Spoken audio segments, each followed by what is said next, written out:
চট্টগ্রাম ও কক্সবাজার জেলার উপকূলীয় অঞ্চলের ১২টি বাহিনীর মোট ৫০ জন জলদস্যু বিপুল পরিমাণ দেশি ও বিদেশি অস্ত্রসহ স্বরাষ্ট্রমন্ত্রী আসাদুজ্জামান খানের কাছে আত্মসমর্পণ করেন। এদের মধ্যে ৪৯ জন পুরুষ এবং ১ জন মহিলা জলদস্যু রয়েছেন। আজ বৃহস্পতিবার র্যাব ৭-এর পতেঙ্গা কার্যালয়ের এলিট হলে এসব জলদস্যুরা আত্মসমর্পণ করেন। এদের মধ্যে ৩ জন স্বরাষ্ট্র মন্ত্রণালয়ের তালিকাভুক্ত জলদস্যু।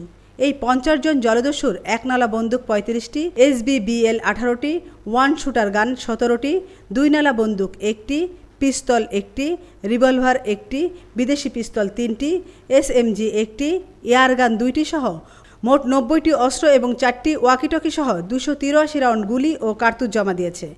র্যাব ৭-এর সিনিয়র সহকারী পরিচালক মোহাম্মদ শরীফুল আলম বলেন, আত্মসমর্পণকারী জলদস্যুরা চট্টগ্রাম এবং কক্সবাজার জেলার বাঁশখালী, চকরিয়া, পেকুয়া, মহেশখালী ও কুতুবদিয়া অঞ্চলের সক্রিয় জলদস্যু বাহিনীর নেতা ও সদস্য। এসব বাহিনীর সকল অস্ত্র, গোলাবারুদসহ সদল বলে র্যাব ৭-এর চট্টগ্রামের তত্ত্বাবধানে স্বরাষ্ট্রমন্ত্রী মহোদয়ের নিকট আত্মসমর্পণ ফলে বঙ্গোপসাগরের তীরবর্তী বাঁশখালী, চকরিয়া, পেকুয়া, মহেশখালী ও কুতুবদিয়া উপকূলীয় অঞ্চলে দস্যুতায় নিয়োজিত অন্যান্য জলদস্যু ও অস্ত্রধারী সন্ত্রাসীরাও স্বাভাবিক জীবনে ফিরে আসতে দারুণভাবে উৎসাহিত হবে।